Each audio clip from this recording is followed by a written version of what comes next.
Hello, welcome. I'm so glad you are here today. We are going to talk about something that is a constant, quiet frustration for millions of men over 60. It's that daily negotiation with your own body. It's the feeling of urgency that sends you rushing to the bathroom, only to be met with a stream that is hesitant, weak, or stops and starts. It's the anxiety that creeps in during a long car ride, a movie, or a meeting, wondering if and when you'll need to go. And perhaps most of all, it's the exhaustion that builds after night of broken sleep, getting up 2, 3, or even 4 times, only to feel like you never fully finished. For decades, the standard answer has always been the same. It's just your prostate. It's just getting older.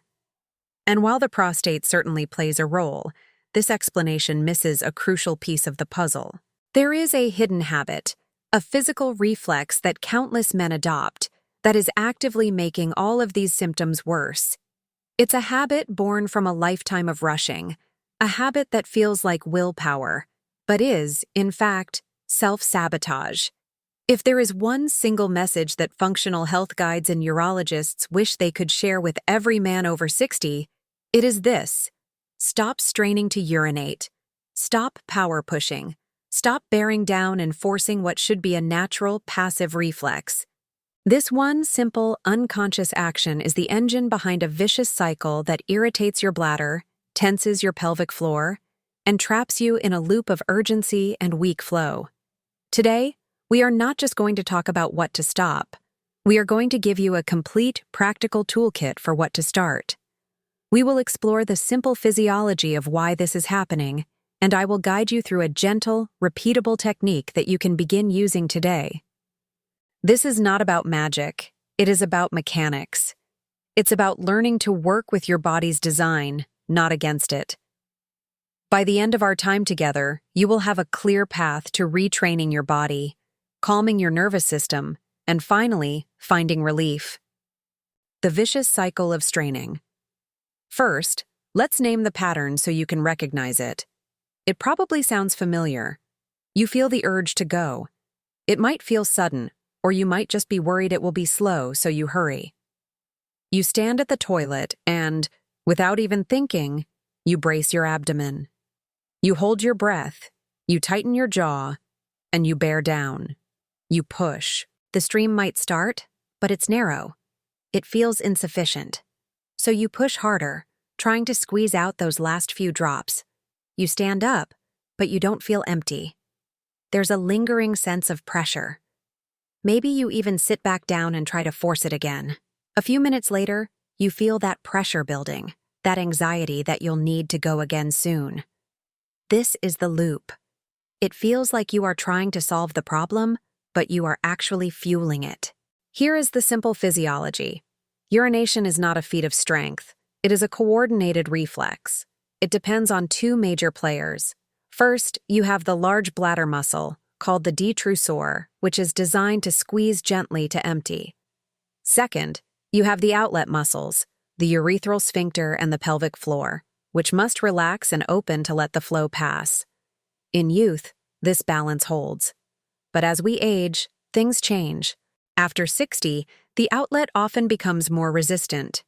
The prostate gland, which the urethra passes through, often enlarges. The bladder outlet itself can stiffen. On top of this, our nervous system tends to carry more fight or flight tension than it used to. Now, add straining to that equation. When you bear down, hold your breath, and push, your body interprets this as an emergency. It's the same physical action you use to lift a heavy piece of furniture. Your nervous system hears brace for impact. As a protective response, your pelvic floor, the very muscle that needs to open, instinctively tightens. It clamps down. You are now in a physiological tug-of-war. Your bladder muscle is trying to push urine out while you are simultaneously, accidentally, squeezing the exit shut. The bladder has to work much harder against this closed gate. Over time, this constant battle makes the bladder muscle irritable. It becomes overactive. It starts signaling urgency at smaller and smaller volumes. It's like a person yelling when a whisper would do. The more you push, the less the outlet yields. The less the outlet yields, the more you feel you must push. This is the loop, and it is powered by habit, not just by age. The good news is that habits can be broken. When you stop power pushing and start relaxing on purpose, 3 things begin to happen. First, the initiation of the stream becomes smoother because the outlet finally gets the signal to open. Second, the bladder calms down. When emptying is not a wrestling match, that constant, nagging urgency begins to fade. And third, your nights improve. Even if you still wake up, falling back asleep is easier because your nervous system has practiced a downshift routine. The solution: the 3R method. So, how do we do this? We are going to replace this old, counterproductive habit with a new, effective one. I call it the 3R method: relax, release, and respond. Let's start with what to stop immediately. 3 things. First, stop holding your breath at the toilet. Breath holding is a direct signal to your body to tense up and brace for impact. Second, stop bearing down and pushing from your abdomen. That action pushes against a closed gate. It also stresses hernias, aggravates hemorrhoids, and only irritates the bladder neck further. Third, stop hovering over the seat or standing tensed. If you choose to sit, and I highly recommend you do, you must sit fully supported. Hovering keeps your entire pelvic floor switched on. Now, let's replace those with the 3R method. The first R: relax. This is about your nervous system. You cannot go from a state of high alert to a state of calm release in a split second. You must signal to your body that it is safe. You do this with your breath. Before you even try to go, whether you are sitting or standing, I want you to take 2 slow, deliberate breaths. Breathe in through your nose for a count of 4. Then breathe out slowly through your mouth, as if gently blowing out a candle, for a count of 6. In for 4. Out for 6.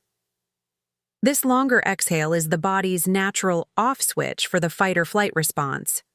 It activates the parasympathetic nervous system, the rest and digest state. This is the only state in which urination can happen easily. You are telling your nervous system, stand down, we are safe. The second R, release. This is about your posture and your pelvic floor. The optimal position for urination is not standing. It is sitting.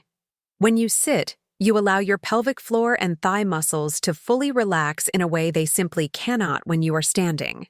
But there is a way to make this even more effective. I highly recommend getting a small footstool. You see them marketed for bowel movements, and they are just as crucial here. When you sit on the toilet, place your feet on that stool. This raises your knees slightly above your hips. This posture is critical. It opens the angle of your hips and pelvis and mechanically drops the pelvic floor into a state of maximum release. Place your hands on your thighs. Let your shoulders fall. Unclench your jaw. This is a common place to hold tension. Literally let your tongue rest on the bottom of your mouth. A tight jaw is very often connected to a tight pelvic floor. Your entire body should be supported and soft. The third R, respond. You have relaxed your nervous system with your breath. You have released your pelvic floor with your posture. Now, you simply wait. You do not push. You do not strain. You allow the stream to begin as a reflex. You respond to the body's signal. You don't command it. The hardest part of this entire process for most men is tolerating the first 20 seconds of waiting. We are conditioned to rush. If the stream doesn't start immediately, your first instinct will be to push. Here is how you win that moment. Keep your gaze fixed on a single point on the floor or the door. Keep your breath slow and even. Think of the muscles at the base of your pelvis, your sit bones, gently widening, as if they were drifting apart. Most men, when they finally achieve this, feel a very subtle release or letting go sensation just before the stream starts. That feeling, that is the signal you want to reproduce. That is the feeling of the gate finally opening. This tiny meditation lasts half a minute, but it can save you 30 minutes of frustration later. What if you feel you haven't finished? Do not push. Instead, try the double void technique, used correctly. Stand up, wash your hands, take a few more slow breaths, walk around the bathroom for a moment, and then sit back down for 20 more seconds. Use the footstool. Often, the bladder will release a second, easy flow. This is not forcing. It is giving the reflex a second chance without aggression. Part 3. Conquering the Nighttime Battle. Let's talk specifically about nighttime. This is where confidence truly breaks. Waking once per night is very common for men over 60. Waking multiple times is exhausting. Our goal is not necessarily perfect, uninterrupted sleep. Our goal is peaceful sleep cycles. This starts long before you get into bed. You need to build a pre-bed routine that tells your bladder, your kidneys, and your pelvic floor what is coming. First, taper your fluids. Don't eliminate them. Many men over-restrict fluids in the evening, which leads to thick, concentrated, irritating urine. This can actually make urgency worse, and it can lead to constipation, which is a major irritant for the bladder and prostate. Instead, hydrate well in the morning and early afternoon. Then, about 90 minutes to 2 hours before bed, stop drinking large volumes. Sips are fine if you are thirsty, but no more full glasses. Second, the legs up trick. This is a wonderful habit. About an hour before bed, lie down and elevate your legs on a pillow or against the wall for 15 minutes. Throughout the day, gravity pulls fluid into your ankles and calves. When you lie flat at night, your kidneys process this third-spaced fluid, and it becomes urine at 2 a.m. By elevating your legs earlier in the evening, you move that fluid back toward your core, allowing you to process it and empty it before you go to sleep. Third, add warmth. Your pelvic floor loves warmth. A warm shower or bath before bed is excellent. A simpler trick is to keep a heating pad or warm compress nearby.